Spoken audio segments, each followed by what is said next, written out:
So welcome to This is Getting Old. I'm your host, Melissa B., PhD, and today we're going to be talking about being retired but resourceful. And we're joined by Jeanne Kiefner, who is a registered nurse and has had a wide and varied career and has navigated retirement and is now navigating COVID like a champ. So it's connected to you by Robin Cogan through Twitter. And so welcome to the show, Jeanne. How are you today? I'm good. Thank you. I'm delighted to meet you. Delighted. And I will tell you, I've been a registered nurse for a long time, about 50 years, so to speak. I graduated from a diploma school and then I continued education. I worked at the hospital in the city for 15 years in a surgical unit, and I continued to learn. I took many courses in general studies. So I really did get a diversified look at the world as a young nurse. But after 15 years, I realized I needed some changes, and I investigated school nursing, which in the 70s was a very task-oriented profession. It was also isolated. Even though you needed some certificate courses to learn the job, so to speak, you were isolated if you permitted yourself to stay in the office and just take care of sick children, which that was mostly what happened until I kind of learned that the sick children were important and I needed to concentrate on them and their families. But I really grew to know the teachers and what was happening in the classroom and how I didn't want to just take care of sick children. I wanted to educate all the children about being well. So after you would do all your tasks and you would interact with the teachers and the parents, it did become a wonderful, wonderful experience working in the community. And everybody got to know who the nurse was. In fact, even today, people call me Jeanne the nurse, and that's fun. I stayed in the school system, and I was involved with many things. I realized that I had to be involved with my professional organizations, the National Association of School Nurses, the county, the local. And through that, I became one of the officers in National. And then I had an experience while I was still working of being an event planner for school nurses. So while I was working 25 years, I hosted a school nurse conference, which was held regionally by a company. And it was a wonderful experience because I got to know people throughout the country, but I also was able to keep up with my profession and knowing the latest and what was happening. I stayed in school nursing. I also was involved in the teachers union because it was important that I was seen not just as the nurse, but as a resource person. If the teachers had a question or a problem, so I became involved with the health and the welfare and the member benefits that would make me an asset to being with them. I stayed with the children, but the care that happened with the children turned or I would say it grew to encompass the whole society, the families that I worked with. I didn't just take care of the physical problems that entered, took care of the mental and the emotional problems. And obviously I did have my master's in counseling and guidance, but my counseling and guidance was health oriented. Mm-hmm. And I stayed with that program. And then in the 90s, the drug culture became a real issue. And I kind of learned more and more about that. And I stayed as part of the school and part of the community, helping others and learning more and more each time. I retired from the school 20 years ago, but I knew that I needed to keep involved in some way. And it was at that point that I went to work in teaching the school nurse certificate program through Rutgers, and then I went to Rowan University. So I've been doing that for 20 years, being involved. And everything has been wonderful and grown, and I attend the national conventions and keep learning, because I think it's important that if you're going to be into nursing, you have to be a lifelong learner. You just can't say I have my certificate or my credits. So after, I guess in January, when I realized that we were facing this COVID-19 situation, I became really frightened at first. And then I said to myself, well, I have to become aware of what can happen, what might happen. And I did some research about nursing working within the disasters throughout the country. And of course, we all know about the flu in 1913, and then there's been the hurricanes and the floods. And always the nurses have been there to rescue in some way. So people knew that I was a nurse, and most of my friends know that I'm a nurse. So that when the COVID business really came to light and people were getting masks and gowns, some of my friends and people I didn't even know would call and say, well, what am I going to do? And I tried to always maintain a very positive attitude and saying that we've got to be patient because people they're being explored. And then I said to myself, I have to write things down. And so everybody that would call me, I would write down a little clue about what was going on with them, because documentation has always been important in nursing. The phrase is, if you don't write it, it didn't happen. So I have always maintained a kindness to people, and no question was ever not a good question. So I really listened to many, many people, and I called many people back and helped them explore why they were feeling badly. The bad thing is the social isolation that people felt. Mm-hmm. I try to explain that just because you're a distance away, it doesn't mean that you're isolated. You can be involved, you can read, you can do things, you can call your friends. And one of the mottos I had when I was talking to people, I'm sure you worked with somebody that you didn't really like. Why don't you call them? And so that became kind of a phrase that I like to use. It's just important that people know that you're okay, and you can let them know you're okay, but you can also be inquiring about them. I did write one article that was put on the retiree page for the teachers.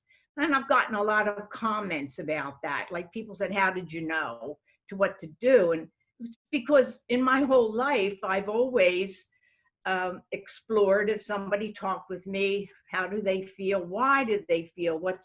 And that went back to when I was working with the children. So the thing that you're talking about writing, tell me what the topic of the thing that you wrote was. It was called The Challenges of a Retiree's Challenge of the COVID-19. And I talked to one lady, and this is stupid sounding, and she said to me, I had to go to the bank and I couldn't get into the bank, and they told me to go to the drive-in. I've never used a drive-in before. So that retirees now are being exposed to multiple things that they never did before. I mean, it was a big issue for that woman to have to use the drive-in. And she sat there, didn't move. And finally, the teller asked her, are you here for a reason? And she said, yes, but she didn't know how to use the equipment. So I let it be funny, but the lady was not happy that that happened to her. The Right. other thing that happens, people have had very sad things, and it's certainly been nationally known about the nursing homes and assisted living. And in my one of my other little jobs is I was trained by the state to be an ombudsman for the state of New Jersey. So I had my own nursing home where I would visit, and I knew most of the people because it was a long-term residence. It wasn't a place where people just came for rehab and went home. Most of my most of my residents were inpatient there.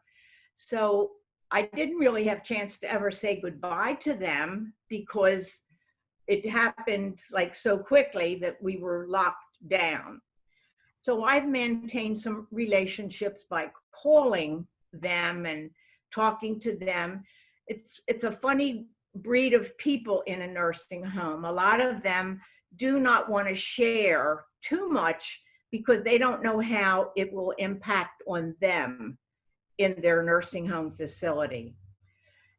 Most of the problems is that most of the problems with the patients or the residents are that they can't go anywhere. They can't get up and move like I can get up and move.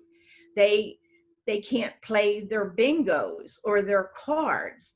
And many of them do not have updated TVs, and there's no Wi-Fi that works in my nursing home. So I have maintained that relationship too. And that's part of what I like to write about is how I hope I make people feel. Um, it's just, it's not a routine that you have. It's just figuring which way you're going in this diverse situation of today having something happen. I've I'm in the process of writing another story for the teacher's paper or the teacher's website, and one of it involves a teacher who had a death in the family and she can't get to her safe deposit box because the banks are closed to entering. And it's the simple little things in life that we think, you know, I'll just go to the safe deposit box. Well, you just don't do those things. And also, people don't want to like, I don't want to take someone in my car anywhere because that's not 6 feet away. So that's another issue. The retired people have had to give up their independence. They have to make a grocery list and hand it to somebody else who will shop for them. And it just isn't happy days for many of the retirees. But hopefully the happy days will be coming shortly, and we can give up the masks and we can give up getting our hair and our nails done. And that's another issue. It's changing a lot of people's personal appearance.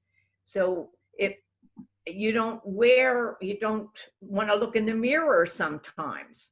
And that's why in the nursing homes, they don't have mirrors, you know, so that people don't notice that they don't look terrific that day. So, and so I'm still working with the teachers group and answering the questions that may come to my attention. And I'm looking forward to this being over too, and not having to give up my independence. I'm happy to be available to help others, and that's kind of the way I want it to be. I want to reframe my life when this is over so that I can then continue to give attention to everything and be aware of my surroundings and being aware that I'm a helping agent as opposed to somebody in need. And so I accept today. I will take a lot of action hoping that this will soon be over, but I still want to help people, and that's kind of my role, retired but resourceful. So So let's go back to the retired but resourceful piece. You wrote a blog, and I think it was on Robin's website. So Hmm. tell me what things you did to kind of prepare for retirement and how you've been resourceful since then. Well, when I retired, I felt that I was still young, and I was. That was 20 years ago. So I felt that I just couldn't pick up the pieces and stay at home. I felt that I needed to have other avenues. That was when I took the state training to be an ombudsman. I'm on 2 state committees for the teachers group. I'm aware of what's happening with the health and wellness programs and how I can help the people understand the prescription plans that we have, or maybe the drug. Um, but and I also have done some lectures with um, the university. I've uh, I've tried to preserve the history of school nursing, or because when I went into school nursing, there was very little written about the history of school nursing. And now school nursing is over 100 years old, and there was a big festivity at the Settlement House in New York celebrating that the school nursing had turned 100 years old. So I have maintained that, and now our national association turned 50 2 years ago. So I volunteered to help write some of the history about the past and how it was. School nursing was founded on the communicable disease platform, and a wonderful lady named Lilian Wald was our leader. And so that we had a whole gallery room of pictures that we were able to resurrect and prove stuff about our history of being 50 years old. And we honored a lot of the ladies who had been the past presidents and who had really made national school nursing what it is today. It's a wonderful organization promoting the health and wellness of the children, and realizing that if we don't have a well child, that child isn't going to learn. And that's, of course, the purpose of having a school nurse. So some of the things I hear you saying is that in retirement that you have done, you've volunteered a lot, you've continued to try to learn and grow your writing, and still trying to be very engaged with your community. So with COVID, now we're all at home, you know, in my generation, like I Zoom with my friends, you know, I took my PhD program was online. I went to school in South Carolina. I lived in North Carolina, but I still felt very connected to my classmates, even though they lived all over the country. So do you see that difference? Sounds like you're also able to kind of stay connected to people, even if you're not face to face right now. I'm able to maintain relationships, I guess I would say, through the telephone and through the computer. And I mean, I do have a lot of people that are wonderful to know. I am involved at Penn with their study for the history, with the group that was called the Center for the Study of the History of Nursing. Now it is called the Barbara Bates Center for the History of Nursing. And I'm aware when they save or digitize programs and put them on the internet. And so I can keep up with that aspect of nursing, plus my own school nursing. Yeah, so tell us the story about when you were getting ready to retire and some computers showed up in the school. Oh, well, that was maybe 10 years before I retired, and they were saying how important technology was going to be. Well, I could type, I could do stenography, I could do all that stuff. So I said to myself, I don't need a computer. So the man who was in charge of audio visual said, I want you to come down and see my office and see what I have, and you'll understand the importance of technology. So I went down after school, and he took me in this big classroom that was nothing but boxes and wires and uh, things that were going on and off and lights and all. And he said, now these are the current things that you need to know about. This is the Franklin computer system. And today, no one knows what a Franklin computer is or was. So then that summer, they said anybody who would come to a workshop would get a computer for his or her office. So I thought to myself, should I? So I did. I went to the workshop for a week and I learned to use Yahoo. And then I became involved with the computer. And to this day, I mean, that is my best friend today. Because if I don't know something, I will just Google it and figure it out. And I also, when this disaster with the COVID came about, I did look for publications about for previous disasters. And the one big disaster I read about was the disaster in Toronto in 2000 and I can't remember, in three. But there was when SARS 2003, and how nursing was important and how it was the American Red Cross that came to the rescue of helping people. So, which I think was started by Clara Barton, who's also Clara Barton, yes. So there's a bunch of street signs around here for her. Yeah.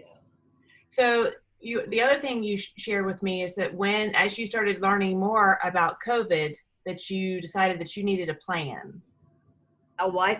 That you needed a plan? Oh, a plan. Yeah. Well, I knew that I didn't know enough about it except what I would hear on the TV or on the radio. And I realized that it was something that wasn't going to go away easily. So I didn't realize it was going to be like a 6-month duration. I thought it would be maybe shortest 2 or 3 weeks and we would be done with it. But history kind of repeats itself, whether people believe that or not. And if you read enough about past history, it does. It does, just like the SARS, it does come back some way. So my plan was, because I live by myself, that I had to do something to keep myself busy. And that was when I started to encourage people to call me, tell me their story, and let them know that I liked their story and I was going to write it down. They didn't know I would publish it, but I never used any names.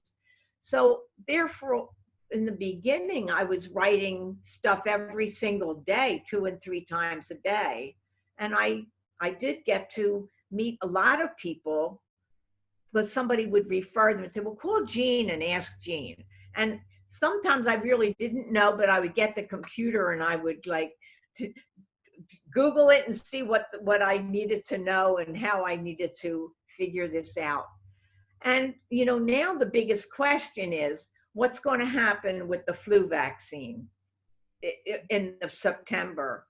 And we have a lot of people that are anti-vaxxers, as you may know. And in the school, we have not a lot, but we have people, teachers and parents, who don't believe in vaccines. So this is going to be a challenge for us to do an educational process with people, that maybe if more people had the flu vaccine for 18 and for 19, that this would not be as bad a situation as it seems to be now. Mm-hmm. So it sounds like you're kind of the connector between your friends that maybe just have access to the phone and television and radio, and you're kind of the tech savvy. Well, now, yes. And I do have a lot of nurses that are my friends, like in Middletown. Eileen Gavin is up there. And Eileen is the opioid nurse practitioner who's really an expert in knowing about the opioid epidemic. And she's in touch with me, telling me what she's done and what the latest happens to be with opioid. And like when the Narcan came about, she was willing to show all of us the importance of that. And so I have somebody like her. I have other people that keep me, like Robin is really good. She calls me every day, and I know she's calling to make sure I'm safe. And but she also gives me a challenge for the day, and I'll say, I know you have something you want me to do, and it's not a labor, but it's a challenge, an educational challenge that she wants me to be involved with. So it keeps me going. And we're going not now, we can't go anywhere, but I have gone on different places while she's taped things, or we've gone to look at some of the history of things in Philadelphia, and how Women's Hospital has their own building still there, but it's not the hospital now. So keep involved. Okay. Well, thank you for joining me today. Thank you for having me. And this has been an exciting experience for me too. Thank you. Thank you for joining me today for This Is Getting Old. If you'd like to know more, you can subscribe to my YouTube channel. And if you have any questions or a related topic you'd like to hear from me about, just let me know. Thanks.